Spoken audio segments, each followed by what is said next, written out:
Hey guys, Drewski here, and today we're going to be reading D&D Green Text.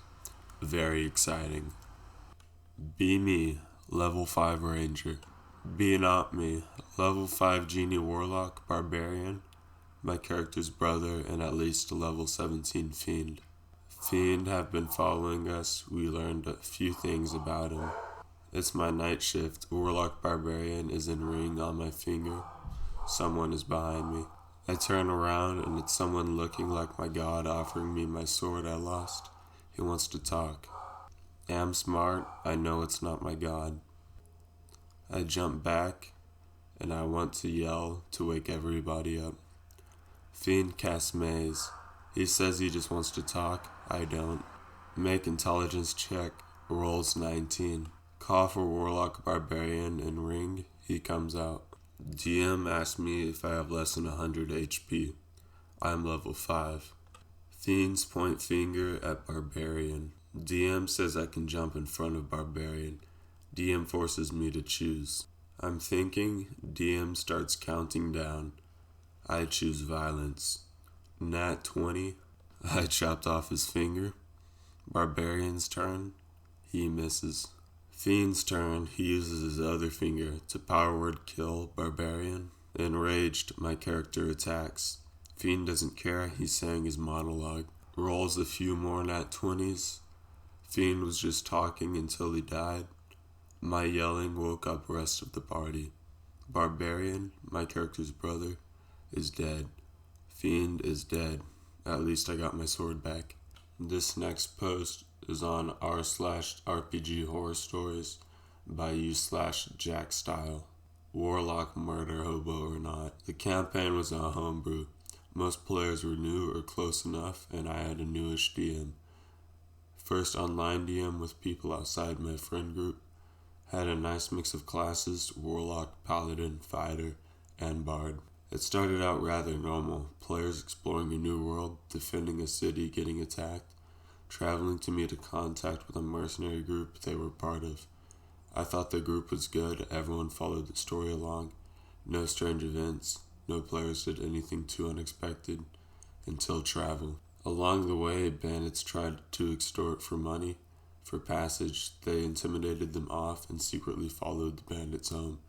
They came across a bandit camp or a camp of outlaws living in the forest with their families. They decided to attack first and maybe get a reward from the local town. Players surprised them. Camp is rallied, fighting down to just a few left who are defending family members who are gathering goods to flee to the woods. The paladin splits off into an old ruin to take out archers. The rest of the party finish off the camp. The paladin tells one of the archers to flee after intimidation. As the archer fled from the ruin, the rest of the party jumped the poor archer. After he fell unconscious due to non-lethal damage, they take his clothes, cut off his hands, castrated him, healing and keeping him alive. The warlock of the group during that time takes to the air and hunts down the fleeing non-coms, killing the families. Checking their collected goods, only finding clothes and survival gear. Paladin comes out of the ruin later and ignores all of this. Though this happened afterwards, it was rather tame. Players didn't murder hobo towns they visited, didn't torture anyone. I thought before was a one-off thing. Second fight in the campaign, maybe still getting the hang of it all. The rest of the players seemed to get used to playing, started getting into character more, except the warlock. He would always go out of his way to kill things, if they were fighting back or not. If they were on the combat map or near combat, fair game. I eventually told him his alignment had slipped into evil, which he was not happy about. I can't really call him a murder hobo. He didn't kill just anyone and everyone, just a note to surrender. No witnesses, as it were. I didn't realize at the time why. Later they were in a sewer of a very large city, and came across two groups fighting, necromancers and drow. Killing the necromancers was the goal. The necros had captured people in the city and the drow below, and started turning both peoples into undead. Small party of drow were trying to save their people, and were helping kill necromancers. After the fight, they had a bit of a standoff with the drow party. As they helped the drow in the fight, and came to an agreement to stay civil throughout social interaction and some rules. The warlock had different ideas.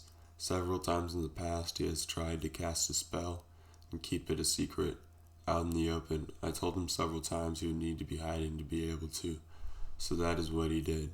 While the party was speaking with the drow, the PC paladin was gathering and tending to the surviving victims. The warlock was hiding back in the hallway. This part was on me for not knowing the spell had visual effects. Pretty sure he tried hiding that as well, only stating what it did. Casting Crown of Madness on a drow to attack the PC party members, who now thought the drow went back on their agreement.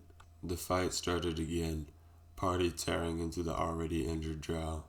The drow ended up grabbing some of their dead and fleeing, which the warlock was arguing that they can't run while carrying bodies. The paladin during this sat back and did nothing, player being upset with the group and ended up leaving the game later. Then the group fell apart due to schedule issues. It was sometime later I realized he killed everything during combat for experience. In story and social he was fine, but once combat started, he went out of his way to kill everything and everybody nearby for experience points and items. I awarded XP after sessions for social and combat, and everyone shared the same amount. I stated this as well to the day I still shake my head at the player and my inexperience as a DM. Here's another story by u/DangerNoodleJorm. For once, there is no problem player, only cruel chance. I have one regular player in my games who is so unlucky, I've had to make new rules to try and counteract his bad luck. If the dice gods exist, he must have pissed in their cereal or something. We had a long weekend of gaming in person. Our weekly sessions are online, and he did not roll above a 7 for the whole 3 days. As a laugh, one of the players calculated his average roll over 5 sessions, and it was 6 point something. Mathematically, that's lower than the average of constantly rolling with disadvantage. I've seen him crit less than 10 times over 2 years. It doesn't matter which dice he uses either. We've shared dice, used digital dice, and bought him new dice, and he's still unlucky. It's not just D20s. He frequently rolls 1s or 2s on D6s and D8s. He once managed to roll a 1 on a D100 3 times in a row. That's a 1 in 1 million chance. I know I have a rule that if someone rolls a nat 1 2 attacks in a row, they get advantage next turns just so he has a chance to hit something. None of the party minded when I gave his magic items an extra +1 to hit, and I allow him to have a mega advantage if he has 2 modifiers that give advantage. It only helps a little. He's going to switch to a caster soon, but we've bought him a wooden spoon to congratulate him for being the world's unluckiest player. Thanks guys for reading. I liked those 3 stories and I hope you did too. Please stay tuned for the next video. Peace, gang.